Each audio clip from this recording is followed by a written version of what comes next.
Soy Fernando Díaz Villanueva, hoy es 18 de abril de 2023 y esto es La Contracrónica.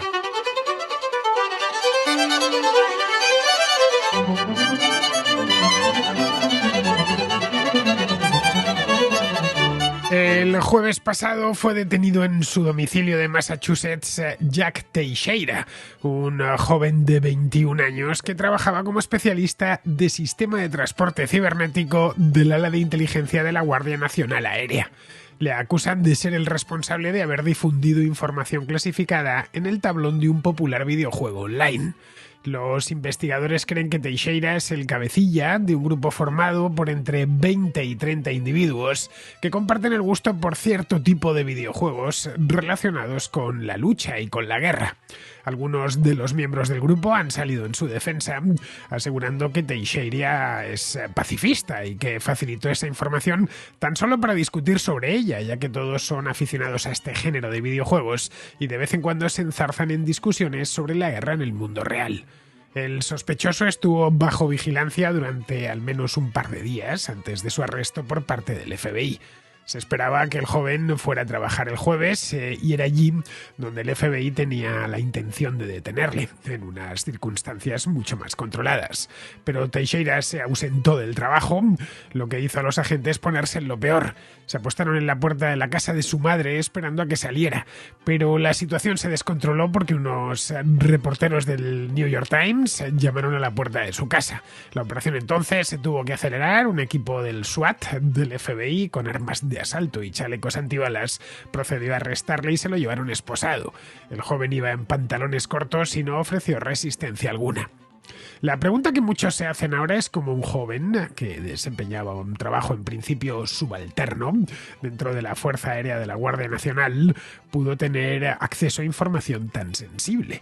Aunque parezca chocante, eso es algo muy habitual. La información con la que posteriormente trabajan los generales y los altos cargos de inteligencia tiene que obtenerla alguien. Ese alguien puede estar sobre el terreno o utilizar técnicas de ciberespionaje a distancia. Jack Teixeira, según nos hemos enterado, trabajaba en la sección que operaba los drones que llevan a cabo misiones de vigilancia y reconocimiento en apoyo de la Fuerza Aérea y de las unidades de tierra. Ese tipo de trabajo lo realizan por regla general, gente muy joven, pero familiarizada con los sistemas informáticos. Eso les permite disfrutar de un acceso privilegiado a información extraordinariamente delicada. Como es lógico, no les está permitido extraer y difundir esa información, pero al tratarse de gente tan joven, a veces sucede que carecen de la madurez personal suficiente como para saber valorar adecuadamente lo que tienen entre manos. Es posible que Teixeira se hiciese con el material a escondidas y se lo llevase consigo para compartirlo luego con su comunidad de aficionados a los videojuegos de guerra, quizá con la intención tan solo de presumir entre los amigos y ganar estatus dentro de la comunidad. Esto abre un interesante debate sobre una nueva amenaza para la seguridad nacional, con el que muchas agencias de inteligencia ni siquiera contaban. La información confidencial pasa por muchas manos y se puede difundir hoy más rápido que nunca. La figura del espía, del agente doble o del infiltrado ya no es el único origen de sus problemas. Son muchos los que manejan información porque obtenerla no es sencillo. Pues bien, esa misma información puede filtrarse de 1000 maneras y por una variedad infinita de motivos.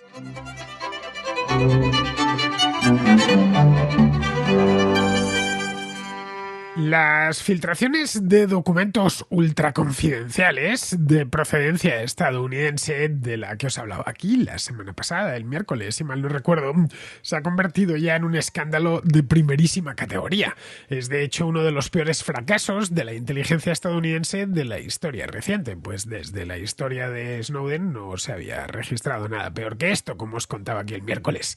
Todo llegó a su término un día después, el jueves pasado, cuando un equipo del SWAT, que es la unidad de operaciones especiales del FBI, se presentó en casa de la madre de un joven llamado Jack Teixeira, joven de 21 años del que por supuesto hasta el jueves pasado nadie tenía referencia, a salvo su propia madre, entiendo que sus amigos y poco más, porque en internet se hacía llamar de otra manera. Se lo llevó esposado. Las imágenes que fueron tomadas desde helicópteros, estaba la prensa ahí esperando, estaban pues prácticamente todos los medios grandes de Estados Unidos.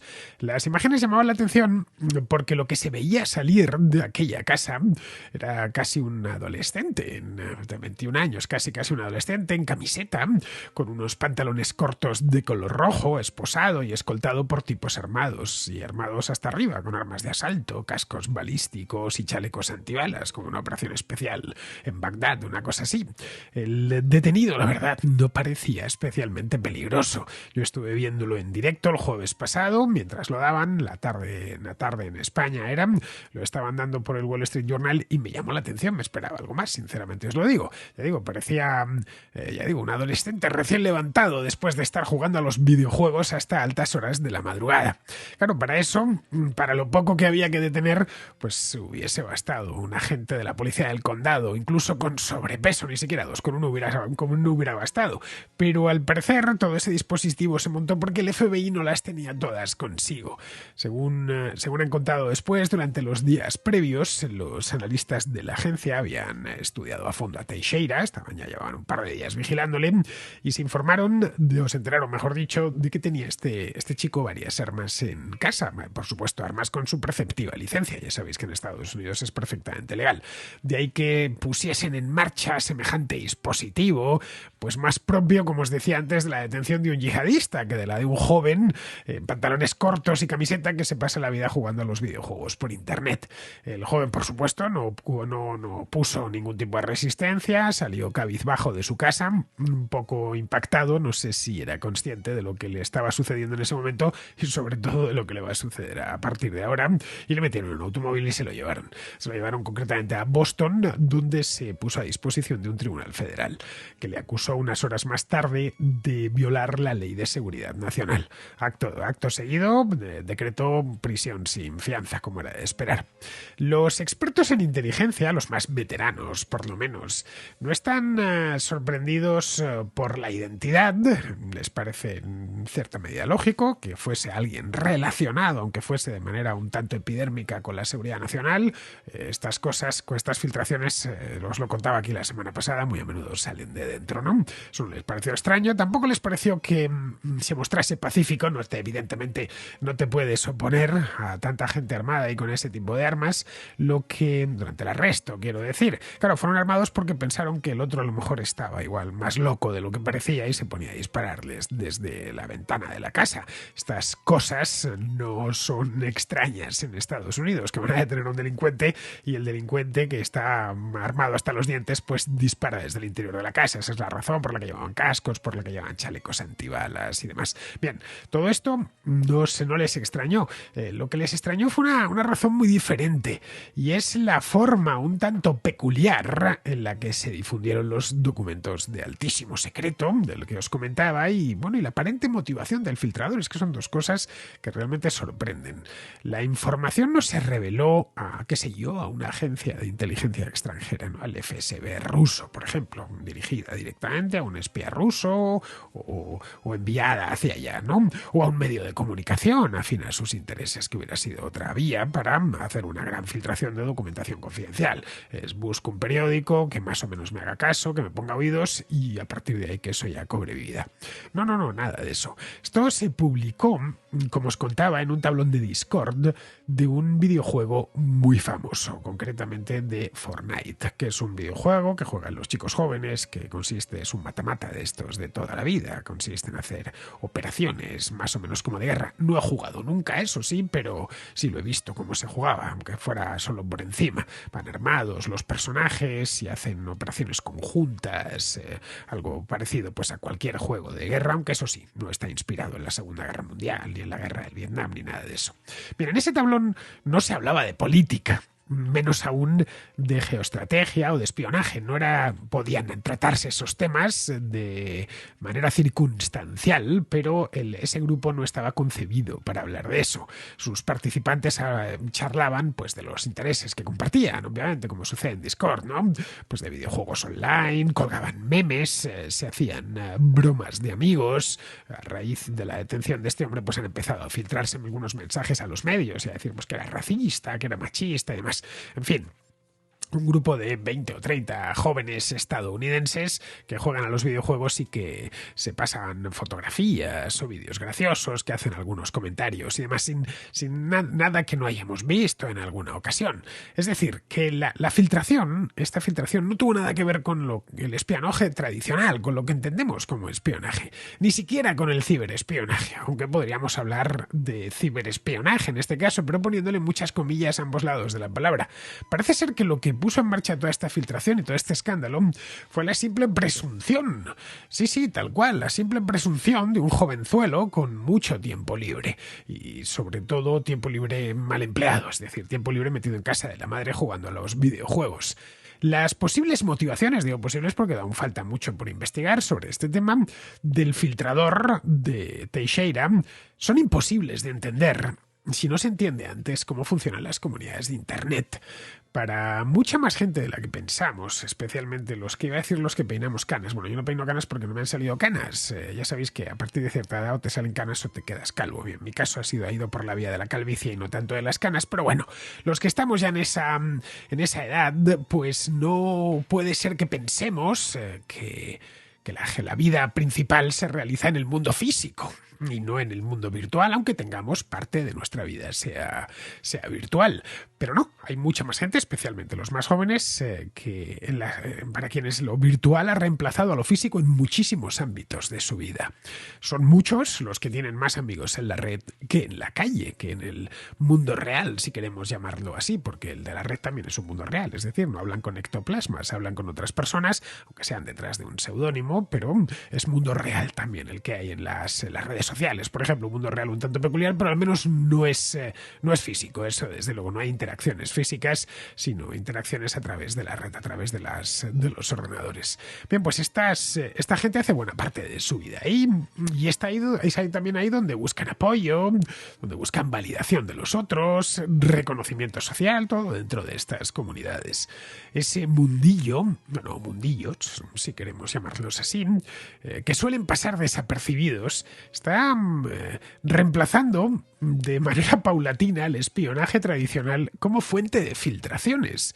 Un cambio que, como podemos imaginar, tiene unas implicaciones profundas para el futuro del espionaje, al menos como lo entendemos, el espionaje, especialmente la llamada lo que se denomina contrainteligencia.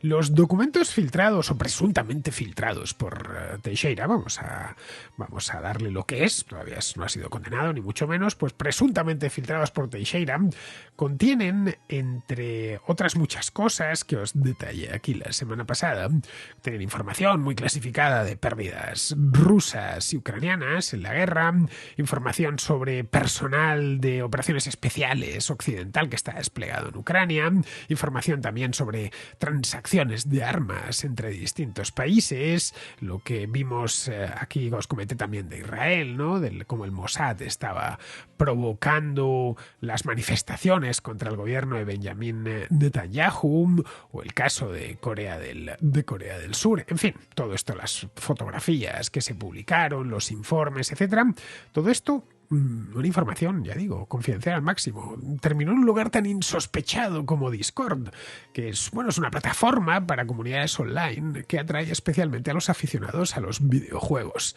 Estos documentos comenzaron su viaje en un servidor de Discord llamado Thug Shaker Central, que estaba creado y moderado por Teixeira. El Thug Shaker Central está dedicado, no sé si seguirá abierto, pero estaba dedicado a videojuegos de temática militar, armas y cosas por el estilo. Su grupo, que tenía unos 20-30 miembros, se había separado previamente de otro servidor más grande y más numeroso, que estaba dedicado a un youtuber militar muy influyente llamado llamado Oxide, es decir, Oxide, que más o menos creo que así lo pronunciaran en inglés. Es un youtuber de estos que hablan de... Ya sabéis que hay comunidades de YouTube para casi cualquier cosa. Bueno, pues el Oxide, se dedica a hablar de temas militares. Pero a partir de ahí, los documentos emprendieron su viaje, fueron saltando de un foro a otro, pasaron de ahí a un foro de seguidores de otro youtuber, un youtuber llamado WowMao, y a otro foro online llamado Minecraft Earthmap, donde fueron utilizados por un usuario anónimo como argumentos durante una discusión sobre la guerra en Ucrania. Todo este recorrido lo ha ido haciendo la CIA y el FBI, han ido tirando hacia atrás. Entiendo que será evidentemente parcial la información de la que disponen, pero nos permite hacernos una idea. Luego otros usuarios pues sacaron los documentos de Discord y los distribuyeron por distintos sitios de internet, entre ellos 4chan, que es un foro muy popular en el que se cuelgan memes virales e infinidad de cosas. El viaje de estos documentos por la red concluyó en una serie de canales de Telegram a favor de Rusia y de ahí desembocó finalmente, hace muy poquito tiempo, en los medios de todo el mundo. Según los investigadores, este avance lento pero inexorable de los documentos filtrados llevó no 1 ni 2 días, llevó lo menos 3 meses. Vamos, nada que ver con una filtración dirigida del punto A al punto E. Tengo esta información aquí, se la quiero transmitir a tal periodista o se la quiero transmitir a tal agente de X agencia de inteligencia extranjera.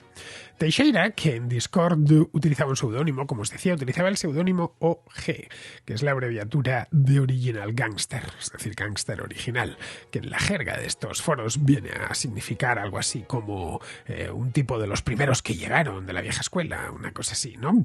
Bien, pues parece ser que OG, es decir, Teixeira, parece que ha enviado documentos a Zugshaker Central a un ritmo muy constante en los últimos meses. Pero solo después de 2 o 3 meses estos documentos clasificados empezaron a llamar la atención de los medios de comunicación occidentales y, claro, las agencias de inteligencia se quedaron desconcertadas porque desde el primer momento vieron que esto no había sido una filtración a los medios, sino que los medios estaban nutriéndose de lo que se publicaba en Internet. De haberse quedado en Thugshaker Central, pues nada hubiese pasado, de haberse quedado en su grupo de discusión, un grupo de discusión pequeño también, que 20, 30 personas pues de aficionados a las armas, la cosa no hubiese trascendido. De hecho, durante días los participantes de este foro, los amigos virtuales de Teixeira, mantuvieron el secreto, pero en algún punto alguno sacó la información de ahí y empezó a difundirla fuera a través de pues una serie de caminos que os he relatado antes. El modo en el que se ha filtrado esta información nos puede parecer algo novedoso, como muy de nuestra época, ¿no? Pero la realidad es que muchas filtraciones de inteligencia de los últimos 15 años han tenido a la red como protagonista. No podía ser de otra manera. Si echáis un vistazo, recordáis películas de espías antiguos de los años 70 u 80, recordaréis que el microfilm famoso, ¿no? que era un objeto físico que tenía que ir a un informe, ¿no? Pues se solía microfilmar con unas camaritas específicas. Tengo yo una, por cierto, que me regalaron hace unos años, la tengo de adorno, ¿no? Para hacer microfilms, pero vamos, que tenía que hacerse esas camaritas minúsculas para poderse llevar la mini película sobre unos planos, qué sé yo, no los de la Estrella de la Muerte, pero sí los de un arma, y esto iba de espía en espía hasta llegar al alto estado mayor. Bien, todo lo que se compartía, ya fuesen documentos o microfilms, tenía que ser físico, pero claro, los últimos 15 o 20 años ya Internet ha permitido que una cantidad considerable de información pueda discurrir a través de la red. Estas filtraciones no son productos a menudo de espías muy habilidosos, tampoco de investigaciones de prensa o de activismo político. Son producto de la cultura digital de nuestro siglo. En concreto, del afán de ganar importancia y prestigio en ciertas comunidades online. Es común que los participantes de estos foros se pongan a discutir, a menudo sobre lo divino y sobre lo humano. Y claro que todos quieran llevar la razón. De ahí que algunos, para conseguir imponerse, tratan de emplear argumentos muy autorizados. Se documentan, leen al respecto sobre lo que se esté discutiendo y se informan concienzudamente sobre la cuestión. Esto no está limitado a las cuestiones relativas a las armas, se ve en todo, se puede ver en foros de historia, de arquitectura, de aviación, de ferrocarriles, de automóviles y naturalmente en todo lo relacionado con las armas y con la guerra. O sea, es fácil imaginar que si, por ejemplo, se está discutiendo sobre la guerra de Ucrania en ese momento y se dispone de información de primera mano, pues el que la tiene le sobrevenga la tentación de tirar de esa información para terminar de ganar la discusión. Claro, yo he dicho esto y ahora os lo voy a argumentar. Aquí tenéis este documento, tenéis esta fotografía y que los otros pues tengan que quitarse el sombrero y decir, pues efectivamente, teníais razón. O sea, si se tiene, por ejemplo, buena información sobre las capacidades de un tanque, de un Leopard o de un caza F-16, pues se tira de ella para ganar la discusión. Tengo aquí unos planos que vosotros no habéis visto y que es dificilísimo encontrar en internet si es que lo conseguís. Bien, aquí está. Este caza puede disparar tantas bombas o puede alcanzar tal velocidad. Y aquí lo tenéis, estos planos que son de Boeing o de Lockheed y los he conseguido. No me preguntéis de dónde, pero aquí lo tenéis. Otros participantes, evidentemente, claro, han pedido pruebas. Y es ahí donde aparece la documentación que luego pues ya vuela libre por toda la red, porque descargar una imagen o un PDF es algo que se hace en cuestión de segundos y también en cuestión de segundos se puede enviar a otros sitios o difundir, colgar en otro foro o en una página web o donde uno considere o dejarlo disponible en la dark web. El acceso a documentos clasificados, como los compartidos por Teixeira, requiere evidentemente una autorización del gobierno. Esto no es como conseguir un plano de un avión, ¿no? Que mal que bien, a poco que uno haya encontrado, qué sé yo, algo que se extravió de la empresa, pues podría ser. No, aquí estamos hablando de información muy seria. Una autorización de la que Teixeira gozaba, porque trabajaba con ese mismo material. Como os decía antes, era un especialista en comunicaciones dentro de la Guardia Nacional de Massachusetts. No es que tuviese toda la información, pero sí tenía acceso a una parte pequeña de la información. Las agencias de inteligencia podríamos pensarnos, claro, ¿por qué no han hecho algo para frenarlo? Las agencias de inteligencia y los gobiernos saben de la debilidad humana. Saben que cualquiera que trabaje con acceso a información confidencial puede verse tentado a venderla. De ahí que investiguen a sus empleados y traten de averiguar si de informaciones importantes sobre una persona, si son propensos a vender esos secretos, ya sea porque necesitan dinero, porque qué sé yo, son apostadores compulsivos y andan siempre escasos de dinero, o tienen deudas, o qué sé yo, porque se han enamorado perdidamente de un agente extranjero que les chantajea emocionalmente para obtener información. Pero esta vez no ha sido por dinero. Tampoco porque le estuviese a Teixeira chantajeando una espía rusa guapísima como las de las películas de James Bond. No. Simplemente todo indica que ha sido tan solo por quedar bien delante de su grupo de ciberamigos. Como Teixeira hay miles de jóvenes que están bien preparados y bien cualificados para este tipo de trabajo. Y que seguramente dediquen la mayor parte de su tiempo libre a echar horas y horas en comunidades de internet. No pueden hablar de su trabajo con sus familiares, pues eso podría ser detectado, tampoco con sus amigos directos, pero en la red, generalmente parapetados detrás de un seudónimo, se sienten mucho más libres. En ese ambiente pueden encontrar la camaradería que les falta afuera. Ojo, no es un perfil tan extraño del que estoy hablando, ¿eh? En España se les denomina de forma un tanto despectiva, la verdad, niños rata. Supongo que lo habréis oído en más de una ocasión. Se trata esencialmente de adolescentes y jóvenes que se pasan el día conectados a internet, jugando o chateando en foros con otras personas como ellos que comparten sus intereses y sus gustos. En estas comunidades impera lo que se conoce como economía del obsequio o economía del regalo. El estatus de cada uno de los participantes en una de estas comunidades viene determinado por el contenido valioso que aporta a la comunidad. Este contenido puede consistir, en vídeos virales, por ejemplo, en memes graciosos, en buenos chistes, en enlaces interesantes o en secretos de Estado, si la comunidad en cuestión está interesada en cierto tipo de temas y hay una persona que dispone de eso. Esto es ampliable a foros mucho más grandes, como pueden ser grandes redes sociales, accesibles a todo el mundo, como el caso de Twitter, por ejemplo, ¿no? Los tuiteros, hay muchos tuiteros que tienen mucho éxito a pesar de que nadie sabe quién son porque tienen un seudónimo. pero cuelgan vídeos graciosos y automáticamente son virales generalmente y eso les hace tener muchísimos seguidores. Algo parecido pasa, por ejemplo, en TikTok. En este caso estamos hablando de comunidades muchísimo más cerradas, más limitadas en cuanto a participantes. Estamos hablando de 300 millones o 200 millones, sino de 20 o 30 personas. Por lo que hemos sabido hasta la fecha sobre Teixeira, empezó al principio publicando resúmenes muy someros de secretos a los que tenía acceso. Esto evidentemente ya le convirtió en un participante premium, una especie de Jason Bourne del mundo real. Pero el efecto de las novedades en todas partes se pasa rápido, pues que en Internet más todavía. Lo que sucede hace 3 días o cualquier cosa ya lo ha visto todo el mundo, deja de interesar y hay que incorporar información nueva, ¿no? Para mantener ese estatus tuvo que ir subiendo la gradación de lo que compartía. Fue dejando los resúmenes y empezó a subir directamente las imágenes y los documentos completos. Esos documentos a los que seguramente les había hecho una fotografía con el teléfono móvil, que os contaba que se veía el papel doblado, ¿no?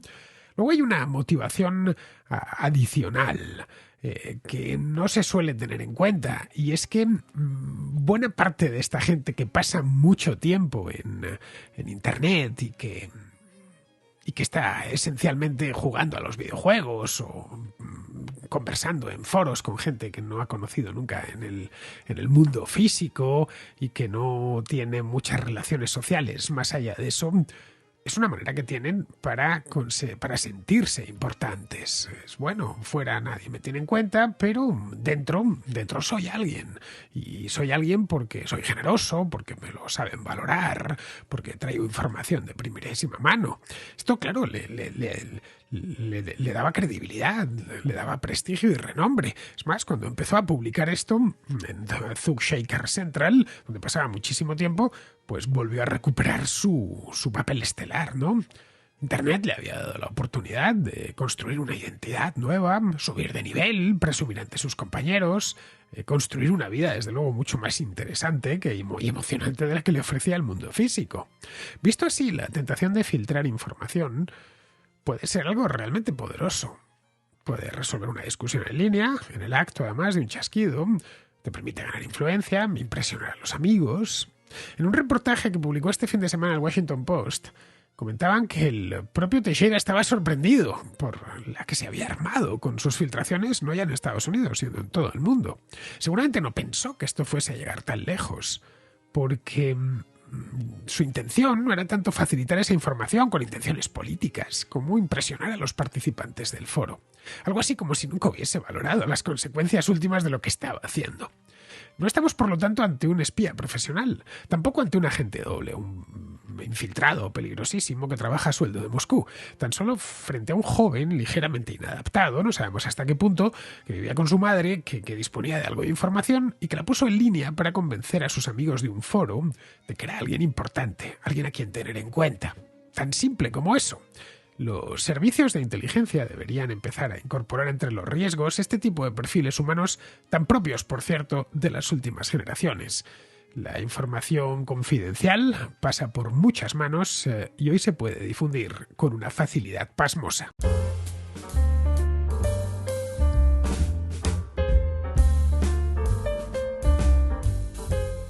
Vuelven las temperaturas agradables para salir los fines de semana con el coche y aumentan nuestras paradas para repostar carburante.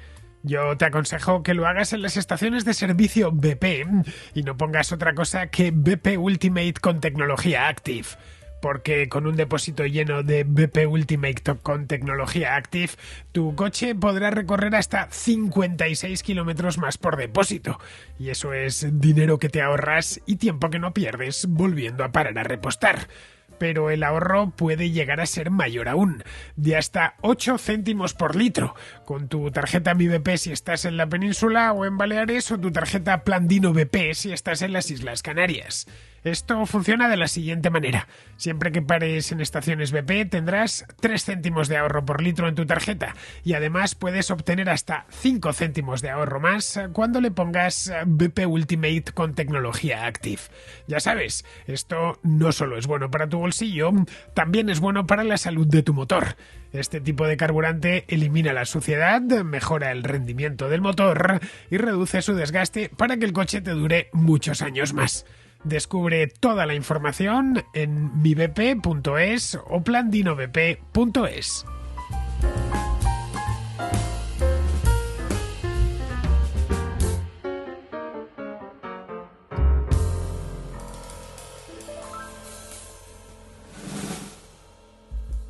Vamos con la contrarréplica. Empezamos con Alejandro, que es funcionario de justicia y que nos da la causa sobre la huelga en los cuerpos generales de justicia que se acaba de declarar, pues hoy no, pero ayer se declaró. Te quiero hablar de los juzgados de justicia. Ha hecho algunos comentarios últimamente de que estamos infravalorados y de que la justicia va muy lenta y está mal atendida. Te voy a explicar un poquito el porqué lo más rápido y sin entrar en detalles, lamentablemente. En un juzgado normal y corriente hay 5 plazas, 5 puestos de trabajo, ¿vale? Todos por orden jerárquico. El primero es el juez, debajo está el letrado de la Administración de Justicia, debajo está el gestor, debajo está el tramitador y por último el auxiliar. 5. Y son un equipo. Hay que trabajar juntos. Yo soy funcionario de justicia, tengo 3 de esos cuerpos. Te quiero hablar un poquito de los cuerpos generales, que son el auxiliar, el tramitador y el gestor, ¿vale? Lo primero es que están muy mal pagados. Un auxiliar gana 1.400 con poco, 1.400 algo. Si está en un juzgado que tiene servicio de guardia, que son muy poquitos los que lo tienen, échale 150 euros más, que gane 1.500 con algo. El tramitador gana 100 euros más y el gestor gana 150 euros más. O sea que de 1.700 euros no pasa ninguno. Es muy complicado. O sea, son sueldos muy bajos para puestos cualificados y que necesitan una gran experiencia. Una gran experiencia. ¿Qué ocurre? Que muchos de estos puestos pues nos damos de baja. Nos damos de baja y los ponemos en la plaza en excedencia y se cubre por interinidad. El que entra de interino no tiene ni idea de cómo funciona. Le tienen que enseñar y no hay ningún sitio donde le enseñen. Tiene que ser un compañero de trabajo. Si el compañero de trabajo usa los primeros meses, porque hace falta meses para formar a alguien que trabaje en un juzgado, ten en cuenta que hace todo el trabajo que necesita el juez. Pues no hace su trabajo. Si está enseñando, no puede trabajar.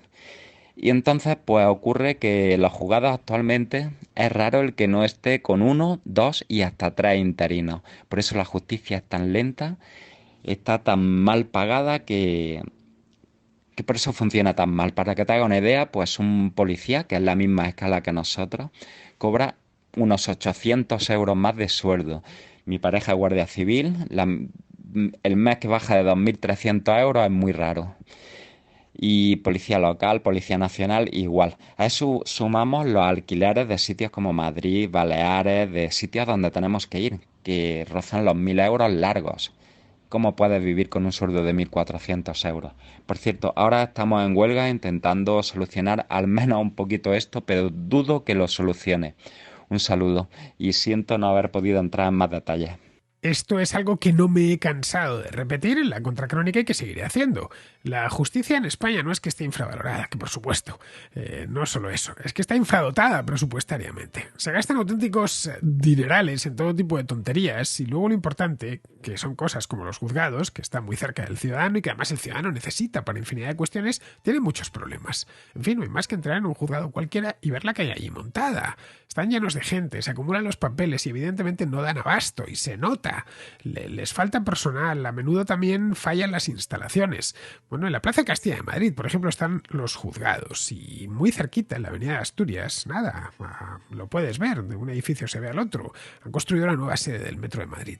No puede haber más diferencia entre ambos edificios. El de los juzgados, que es muy grande, tiene en su interior más de 50 juzgados, pero está testado y no hay... Bueno, y hasta no hace mucho entrar en aquellos juzgados era como viajar al pasado. Es que aquello se caía de viejo, ahora lo han renovado algo por dentro.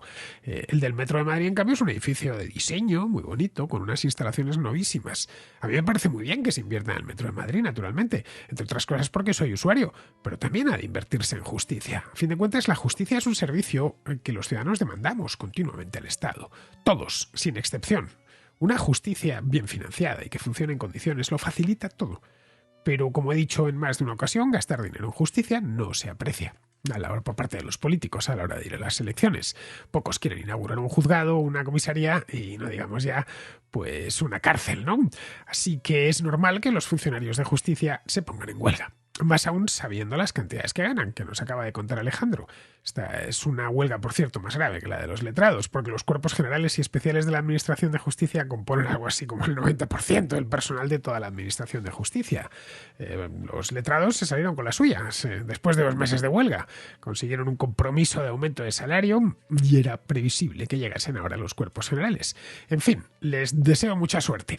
Bien, vamos ahora con Nacho, que nos habla de la inmigración descontrolada y de su impacto sobre el país de acogida. Saludos a todos los contraescuchas de uno y otro lado del Atlántico y a ti, Fernando. Y hoy me gustaría referirme a un contraescucha que decía que era antropólogo y que manifestaba su preocupación por la falta de integración de determinados grupos de inmigración ilegal, sobre todo, y por el cambio que podía dar en el tejido social español. A lo que tú alegabas, Fernando, que bueno, que las sociedades no son estáticas y que van evolucionando y que nada tendría que ver tu abuelo o tu bisabuelo con un madrileño actual. A lo que estoy de acuerdo, creo que las sociedades deben de evolucionar y que no son iguales las generaciones de nuestros abuelos con las de nuestros hijos o nuestros nietos, pero que una cosa es eso y otra cosa es cambiar la sociedad española, los valores que tenemos europeos de siglos, de generaciones, ganados a través de sufrimiento también y involucionar. Entonces, yo sí que creo también por mi trabajo que las oleadas de inmigración descontroladas y legales, sobre todo de aquellas culturas que no nos son afines, que son contrarias a los valores democráticos y que van a crear guetos enormes, como pasó en Saint-Denis, en Francia, cuando el Mundial, o el caso que menciona muchas veces el representante de una policía para el siglo XXI, Samuel Vázquez, que es el jugador que nació en Getafe, marroquí, y que ha jugado que es español de nacionalidad, pero que ha jugado con la selección marroquí. Y de hecho fue el que nos echó del Mundial.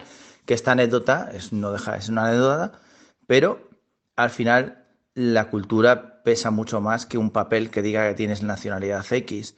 Entonces, para mí sí me parece que es muy grave que terminemos teniendo un porcentaje de inmigración, sobre todo musulmana, como tiene Francia, que llegue a ser pues un 15% de la población total, un 20%, porque van a empezar a influir en un sentido en el que me parece nocivo para las libertades y los derechos en España. Y bueno, supongo que ahí puedo escuchar ahora opiniones variadas de los contraescuchas y bueno, si creamos un debate, no estoy diciendo que el Islam sea peor o mejor, simplemente es que no comparto y no me gustaría vivir imbuido en un Estado islámico cuando además hay un montón de estados islámicos. No me gustaría que ese cambio social fuera hacia ahí. No me gustaría para mis hijos o para mis nietos ese futuro. Los cambios sociales son buenos, pero también pueden ser malos. Bueno, no sé a ver qué opinan los contraescuchas. Los inmigrantes, Nacho, formarán guetos si se permite y se incentiva que formen guetos. Es decir, si solo se mezclan entre ellos en espacios geográficos muy reducidos, como ha sucedido en las afueras de París, en los famosos banlieues, en los que las tasas de delincuencia son altísimas, el desempleo también es muy alto y los problemas continuos. Eso es una especie de caldo de cultivo para problemas de todo tipo. En las ciudades alemanas hay tanta inmigración como en las francesas, pero la población inmigrante no se guetizó allí. En la propia España hay una tasa de inmigración muy alta, de las más altas del mundo, dobla sobradamente a la media europea. Bueno, es mayor incluso que en Alemania y que en Suecia. Mira, en 2021 la tasa de inmigración en España era de 11,2 inmigrantes por cada 100.000 habitantes. En Alemania era de 10,5 y en Suecia de 8,7. Que a veces tengamos la tentación, eso es bastante común, tenemos la tentación de hablar de la inmigración aquí como algo muy muy reciente y no es así. La inmigración en España arrancó hace ya más de 30 años y no se ha detenido. En España, salvo contadas excepciones, las comunidades inmigrantes no están guetizadas. Allá donde donde hay mucha inmigración de un sinfín de procedencias. En mi barrio, sin ir más lejos, ya lo comentaba aquí el otro día, es el que más inmigrantes tiene de Madrid, hay de todo. Y, en fin, me cruzo habitualmente con africanos provenientes del norte y del sur del Sáhara, con hispanoamericanos, yo creo que de todos o casi todos los países, con gente del este de Europa y con un montón de indostaníes que hay por aquí. Es decir, que hay gente que viene de Pakistán o de la India. Si cruzo el Manzanares y voy a los distritos del sur, me encuentro con un panorama similar, aunque allí, por allá abajo, también hay muchos chinos. Si los inmigrantes provienen de muchas partes, y a eso se debe aspirar, se terminarán mezclando entre ellos y con los propios españoles. La labor del Estado es hacer cumplir la ley. Es decir, no consentir que tal o cual comunidad imponga sus costumbres cuando estas costumbres entran en conflicto con la legislación. En fin, ahí tenemos el caso, por ejemplo, de la fiesta del cordero, que es habitual entre los magrebíes.